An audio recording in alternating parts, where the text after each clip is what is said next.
Rats, we are the rats. Celebrate another one a birthday bash. Michael. It's your birthday today. Take an ice cream, it's on its way. And Michael. you're such a good boy. Welcome back, nerds. Fino here with a guide for Daikokuten. They're a limited 4-star servant introduced in Mississippi Mythicizers, and they represent another first in FGO, the first quick AoE caster. That's right. Between Okuni, Daikokuten, and Martha, we have all three damage categories: long dick, wide dick, and no dick. But does Daikokuten have a place in your toolkit, or are they just another novelty to set aside? Let's find out. Despite being a quick servant, Daikokuten isn't like one of those old school servants where you are locked in a K-scope. Their skills combine into a formidable package, but unfortunately the relevant effects are spread across all three skills, which is going to require quite a bit of materials and QP on your part. Virtuous Service has a quick buff, also stars in healing per turn for some recurring value. For All Living Things also plays into this with a 10% party charge per turn effect. It's also a 30% battery for Daikokuten. With their starting charge append and generous refund potential, they can play things like Summer Okita Altar and run some very aggressive options. The 50%ers are on the table. Between now and Summer Sky's release, you may find Golden Sumo a very useful option to make up for the lack of an attack buff. Otherwise, you may find Holy Night Supper or Traces of Christmases Past as suitable alternatives. If you need to go full damage, Black Rail strategies are also possible, though you'll need to swap an Oberon to make it work in all likelihood. You'll get yet another leg up though, this time from her third skill. Country of Mice is a single-hit party evade that also comes with a party NP gain buff. As for what you're spamming, that would be Nezumi Jodo. It's an AoE quick attack with preemptive quick resistance reduction. You also get a multi-turn party crit damage buff, and its overcharge effect is anti-earth attribute damage. On top of all this, it comes with a generous hit count of 9, which is a big part of what lets them loop so conveniently. While this is all nice for your run-of-the-mill farming, the anti-earth effect is of particular interest. Narrow anti-buffs like this one often have applications in high-end multi-attacker setups, and when your niche is as wide as the earth attribute, that seems like quite an edge. Before I get to the catch, I have to say I took a closer look at Daikokuten's final ascension art. I used to think it was just them all doing maid stuff, but I realized something. It's all rice balls. Almost every one of them is either making or transporting rice balls. God, why do they need so many rice balls? I mean jelly donuts. Might need some help from Saber on that one. So what's Daikokuten's downside? Just for the bad fortune of being in the caster class, Daikokuten is assessed a 10% damage penalty. Not all servants get equal value from their stat lines, and casters get it the worst. Doesn't really matter for supports, but this is a consistent and debilitating problem for offensive casters. Daikokuten is no exception, and outside of their niche, you'll need to operate at a high NP level to really get work done. Within the Earth niche, your results are better. Against Earth enemies, Daikokuten's raw damage, setting supports aside, will be comparable to Caster Nero. Going up a rarity tier isn't bad, but consider this. The really good anti-buff AoEs go up to single target levels of damage within their niche. Now these tend to be traits and not attribute buffs, which makes them more restrictive, but in 90++ situations, your upper end damage matters a lot.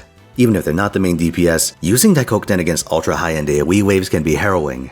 Like what if there's a mid-boss mixed in and they're not Earth attribute? A lot of things can go wrong. But if the AoE damage checks are light, the party charge per turn and NP gain effects are quite a nice combo to assist your main DPS. And depending on how your charge shakes out, double teaming the final wave with both Daikokuten and your main attacker could be a valid strategy.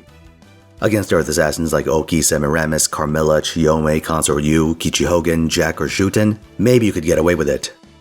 If you want to get weird though, Daikokuten has an absolute onslaught of traits that are very thinly supported. With the animal characteristics trait, you get Quiet Sky of Darkness synergy, Divinity works with Steno, Fairy Tale with Cinderella Elizabeth, Wild Beast with Io, and Group Servant lets you work with Santa and Nemo.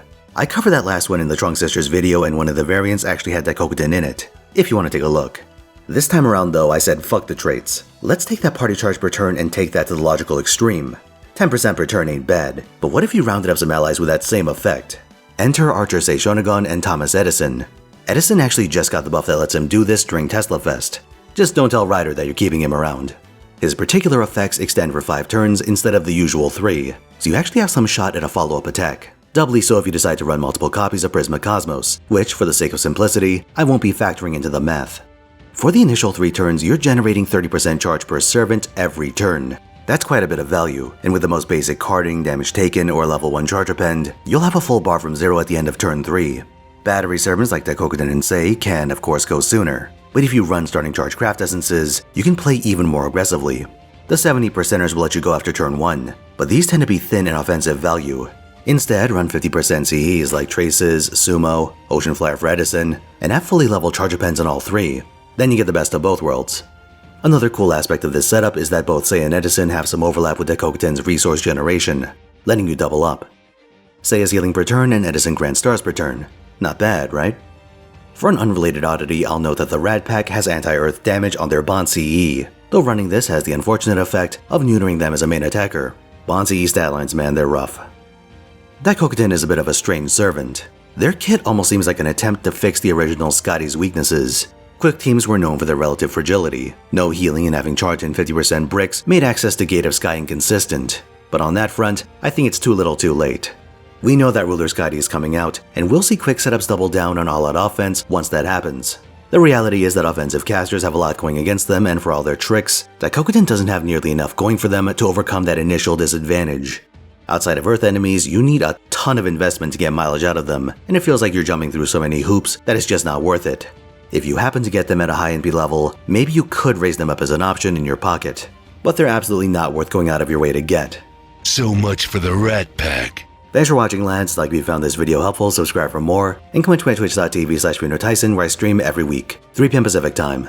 This week I'll be rolling for the Witch on the Holy Night crossover servants. Also, if you're wondering where the history/mythology segment went, I'm trying to figure out what to do with those, so I'll have to get back to you on that one. Let me know if that was your primary interest though. Till next time.